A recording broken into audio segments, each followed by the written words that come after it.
Hello everyone, welcome to Classes with Poonam. We are doing chapter number 10 from class 9 supplementary English book Moments. The name of this chapter is The Beggar. इस chapter में हम एक बेगर के बारे में पढ़ रहे हैं जिसका नेम है लश्कोफ। लश्कोफ जो है पहले रशियन क्वायर के साथ काम करता था, लेकिन उसकी ड्रिंकिंग हैबिट्स की वजह से उसको क्वायर से निकाल दिया गया था और अब वो क्या करता था, बेगिंग करता था। एक बार वो एक एडवोकेट सर्जई से जो है बेग कर रहा था, भीख मांग रहा था। तभी सर्जई को याद आया कि वो जो है डिफरेंट डिफरेंट स्टोरीज बना रहा है। सर्जई पहले जब उससे मिला था तो उसने बोला था कि वो एक स्टूडेंट था। देन अब सर्जई जब उससे मिला तो वो कह रहा है कि वो एक स्कूल टीचर है। तो सर्जई ने उसके झूठ को पकड़ लिया था, बट साथ ही साथ सर्जई ने जो है लश्कोफ को वर्क करने के लिए भी बोला था, वर्क भी दिया था। वो उसको अपने घर जो है लकड़ियाँ काटने के लिए लेकर आया था और उसको जब उसने उस दिन की लकड़ियाँ काटी तो उसके बाद उसने उसको ऑफर भी किया कि वो जब चाहे लकड़ियाँ काटने के लिए आ सकता है। अगर लकड़ियाँ नहीं काटने को मिली तो कोई ना कोई काम जो है उसके लिए ढूंढ दिया जाएगा। तो डिफरेंट तरह के वो काम जो है सर्जई के घर पर करता था। इवन समटाइम जो है वो मैट्रेसेस को साफ करता, कई बार जो है बर्फ़ को हटाता था, कई बार जो है वो लकड़ियाँ भी काटता था। तो डिफरेंट टाइप के वर्क्स जो है उसके लिए ढूंढ दिए जाते थे। सो यहाँ तक हम इस चैप्टर को कर चुके थे। आगे की स्टोरी को हम इस चैप्टर में, इस वीडियो में कंटिन्यू करेंगे। So let's start.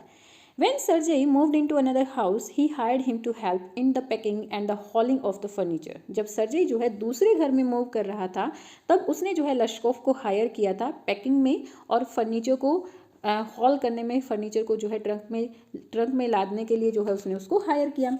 This time the वेफ was sober, gloomy and silent. इस टाइम पर जो वेफ था यानी कि जो बेगर था वो थोड़ा सा सोबर यानी कि दुखी, ग्लूमी और साइलेंट दिखाई दे रहा था। ही hardly touch the furniture, he walk behind the wagons hanging his head and not even making a pretence of appearing busy. वो जो है हार्डली किसी फर्नीचर को उसने टच किया, यानी कि फर्नीचर को मूव करने के लिए उसको बुलाया गया था लेकिन हार्डली उसने किसी फर्नीचर को टच किया। वो जो है वैगन्स यानी कि जिस गाड़ी में फर्नीचर को रखा जा रहा था या सामान को रखा जा रहा था उसके पीछे अपना सिर हिलाते हुए जा रहा था। इवन अब की बार तो वो दिखावा भी नहीं कर रहा था बिजी होने का। समटाइम्स जब वो पहले वर्क के लिए आता था तो ही प्रिटेंड कि भाई हाँ वो वर्क कर रहा है, लेकिन अब की बार तो वो प्रिटेंड भी नहीं कर रहा था कि भाई हाँ वो बिजी है या फिर कोई वर्क कर रहा है। He only shivered in the cold and became embarrassed when the caterers jeered at him for his idleness, his feebleness, and tattered fancy overcoat. After the moving was over, Sergei sent for him. He only shivered in the cold. वो cold में सिर्फ कांप रहा था और उसने जो है एम्बेरस्ड फील किया जब केटर्स यानी कि जो वर्क करने वाले लोग थे ना, जो वैगन्स में सामान को कैरी कर रहे थे, उन कैटर्स ने जब उसका मजाक उड़ाया, उसकी आइडलनेस यानी कि उसकी जो वीकनेसेस थी फीबलनेस के लिए, और उसने जो फैंसी ओवरकोट डाल रखा था उसके लिए उसका मजाक उड़ाया। सारा काम हो जाने के बाद सर्जई ने उसको बुलाया। Okay, well I am happy that my words have taken effect, he said holding him a rouble. Sergei ने उसको जो है एक रूबल देते हुए कहा कि मुझे बहुत खुशी हो रही है कि मेरे वर्ड्स ने तुम्हारे ऊपर कोई ना कोई प्रभाव डाला है, तुम्हारे ऊपर इफेक्ट डाला है। मतलब कि तुमने जो है अब काम करना स्टार्ट कर दिया, तुम्हारे अंदर अब काम करने की इच्छा है। पहले तो वो काम करना ही नहीं चाह रहा था। ऐसा नहीं है कि वो काम कर नहीं सकता था, बट वो काम करना ही नहीं चाह रहा था। वो भीख मांगता था, जो पैसे मिलते उनसे जो है शराब पी लेता था।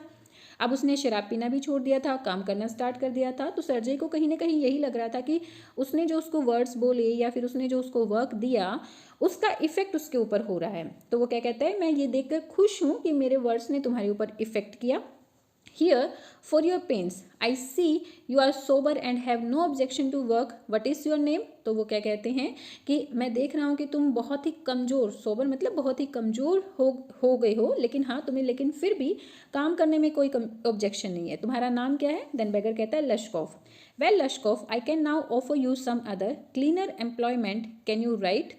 सो सर्जई उसको क्या कहते हैं कि अब मैं तुम्हारे लिए कोई अच्छा काम ढूंढना चाहता हूँ, तुम्हें कोई अच्छा काम ऑफर करना चाहता हूँ, क्या तुम करोगे, क्या तुम लिख सकते हो? देन वो बेगर यानी कि लश्कोफ कहता है कि yes I can write. Then take this letter to a friend of mind tomorrow and you will be given some copying to do. तो उसके बाद सर्जई क्या कहते हैं कि ये जो लेटर है इसको कल मेरे फ्रेंड के पास लेकर चले जाना और वो तुम्हें जो है कुछ लिखने का काम, कुछ कॉपी करने का काम देगा।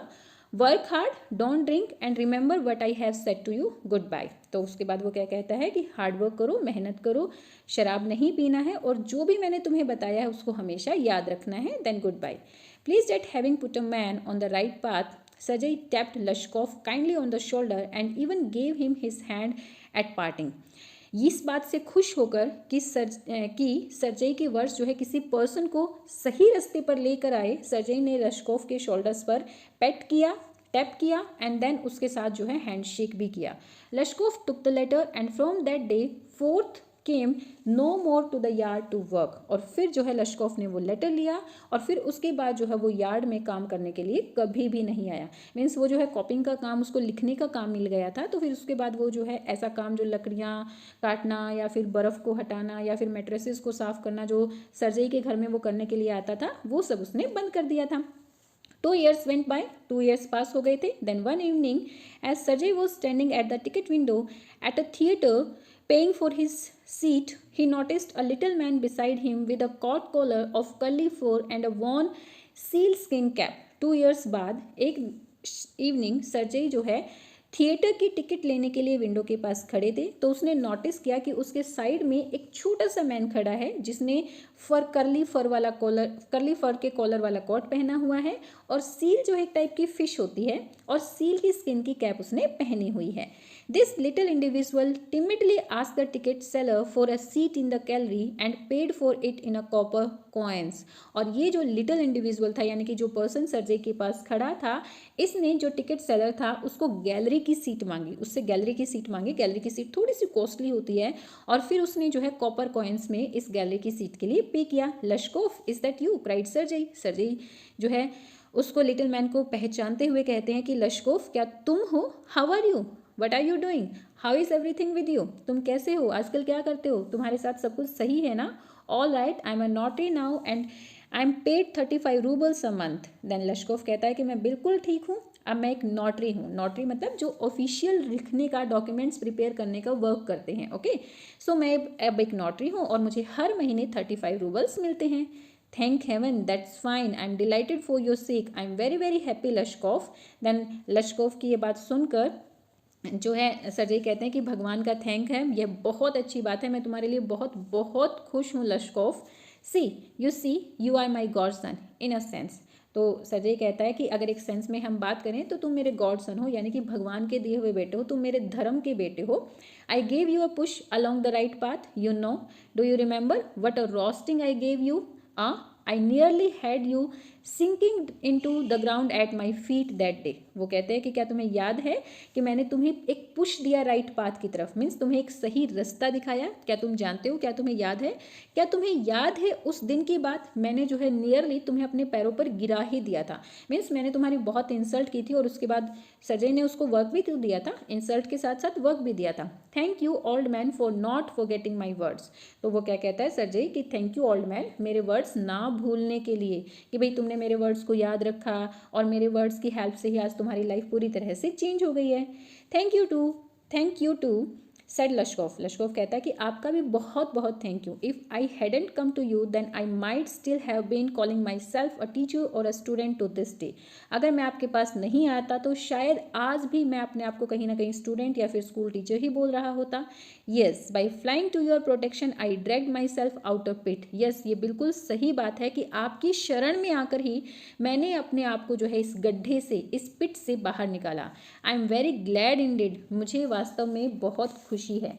Thank you for your kind words and deeds, जो आपने मेरे लिए काइंड वर्ड्स बोले या फिर जो मेरे लिए काइंड डीड्स, काइंड वर्क किया, उसके लिए मैं आपका बहुत बहुत थैंक यू बोलता हूँ।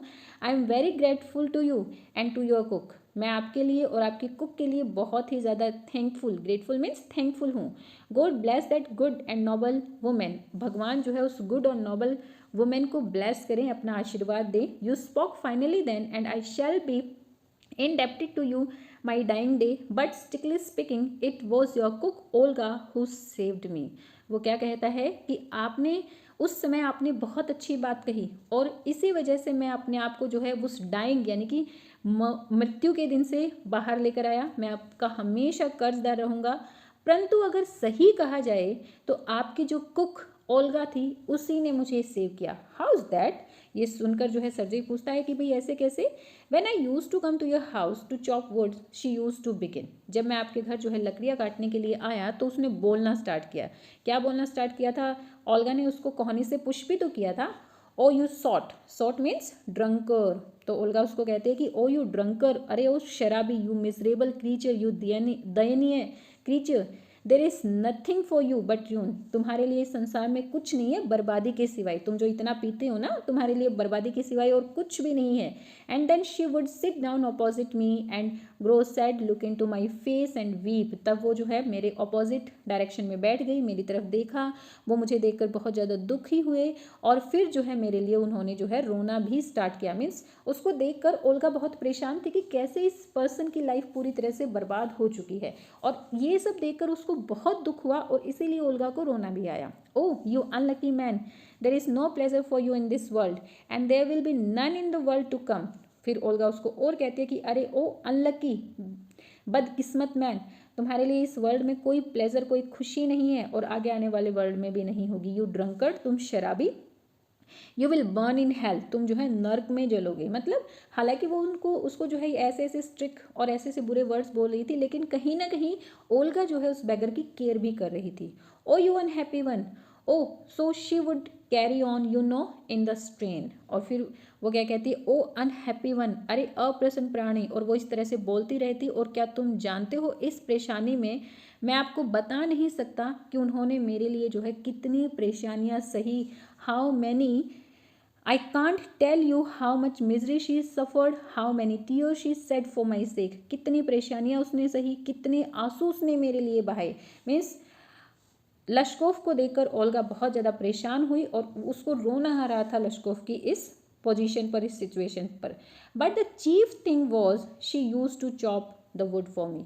हालांकि ये सारे वर्ड्स ओल्गा ने लश्कोफ को बोले, लेकिन सबसे बड़ा काम जो है ओल्गा ने लश्कोफ के लिए क्या किया कि लकड़ियां जो है लश्कोफ के लिए उसने काटी, क्योंकि लश्कोफ इस पोजीशन में ही नहीं था, वो बिल्कुल अनहेल्दी था, बिल्कुल वीक हो चुका था, शराब पी पी के उसकी जो पूरी की पूरी फिजिकल स्ट्रेंथ थी पूरी खत्म हो चुकी थी, बहुत अनहेल्दी और बहुत वीक था, वो लकड़ियाँ काट ही नहीं सकता था।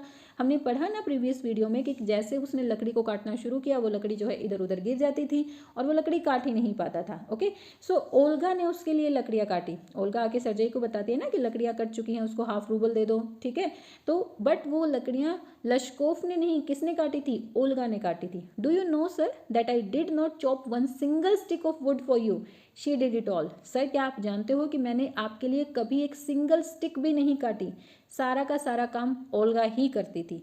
Y this saved me, why I changed, why I stop drinking at the sight of her, I cannot explain. मैं आपको एक्सप्लेन नहीं कर सकता कि क्यों फिर जो है किस तरीके से उन्होंने मुझे बचाया, क्यों मैंने अपने आप को चेंज किया, क्यों मैंने जो है शराब पीना स्टार्ट कर दिया, मुझे नहीं पता ये सब कैसे हुआ, मैं एक्सप्लेन नहीं कर सकता। I know only that owing of her words and noble deeds a change took place in my heart। मैं तो सिर्फ और सिर्फ इतना जानता हूँ कि जो उनके वर्ड्स और जो नोबल काम उन्होंने मेरे लिए किए, यानी कि लकड़ी काटने का जो काम उन्होंने मेरे लिए किया, इसकी वजह से मेरे हार्ट में एक चेंज आया। मतलब कि मैंने अपने आप को चेंज करने के लिए सोचा। She said me right and shall never forget it. वो जो है मेरे पास बैठी और फिर जो है मैं इस चीज़ को कभी नहीं भूल पाया। मीन्स जो बातें ओल्गा ने लश्कोफ को कही वो कभी उनको नहीं भूल पाया, और जो नोबल वर्क ओल्गा ने लश्कोफ के लिए की, शायद वो लकड़ियाँ ना काटती तो सर्जेई उसको दोबारा कभी काम के लिए ना बुलाता। ओके, सो जो नोबल डीड्स और जो वर्ड्स ओल्गा ने लश्कोफ के लिए बोले थे, उन्हीं वर्ड्स और उन्हीं नोबल डीड्स की वजह से जो है लश्कोफ की लाइफ पूरी तरह चेंज हो गई। हालांकि सर्जेई ने भी हेल्प की, लेकिन ज़्यादा इफेक्ट लश्कोफ की लाइफ पर किसका हुआ, ओल्गा के वर्ड्स और ओल्गा के डीड्स का हुआ। However, it is the time to go now. There goes the bell. लश्कोफ bowed and departed to the gallery. फिर उसके बाद लश्कोफ कहता है कि चलो अब चलने का टाइम हो गया है, बेल हो चुकी है। उसके बाद लश्कोफ बाउ यानी कि सिर झुकाता है और फिर गैलरी की तरफ डिपार्ट हो जाता है, गैलरी की तरफ चला जाता है। सो यहाँ पर हमारा ये चैप्टर कंप्लीट होता है। तो हम यहाँ देख सकते हैं कि किस तरीके से सर्जेई ने उसकी हेल्प तो की, हालांकि सर्जेई ने उसको वर्क प्रोवाइड करवाया, लेकिन जिस टाइम पर लश्कोफ को सर्जेई ने वर्क प्रोवाइड करवाया वो इस हालत में भी नहीं था कि भाई हाँ वो कोई काम कर सके। तो उसकी रियल हेल्प किसने की, ओल्गा ने की, विद हिज डीड्स। वो काम करके उसके लिए लकड़ियाँ काट कर, अगर वो उसके लिए लकड़ियाँ ना काटती तो शायद वो कभी दोबारा जो नहीं आता या फिर उसकी लाइफ कभी भी चेंज नहीं होती। सो यही मैसेज जो है राइटर हमें देना चाहते हैं कि हमें जो है ये जो बेगर्स हमें मिलते हैं अपने नेबरहुड में आसपास, हमें उनके पैसे से हेल्प करने के बजाय उनको वर्क प्रोवाइड करवाना चाहिए, या फिर बहुत अच्छी तरीके से उनको जो है हार्ड वर्क की वैल्यू को बताना चाहिए। तभी जो है हम उनकी रियल हेल्प कर सकते हैं, पैसे देकर हम उनकी रियल हेल्प नहीं कर सकते हैं। Okay, so I hope you got all the things related to the chapter. Please let me know in the comment section. Like and share my videos and subscribe my channel. Thank you. Bye bye. Keep learning.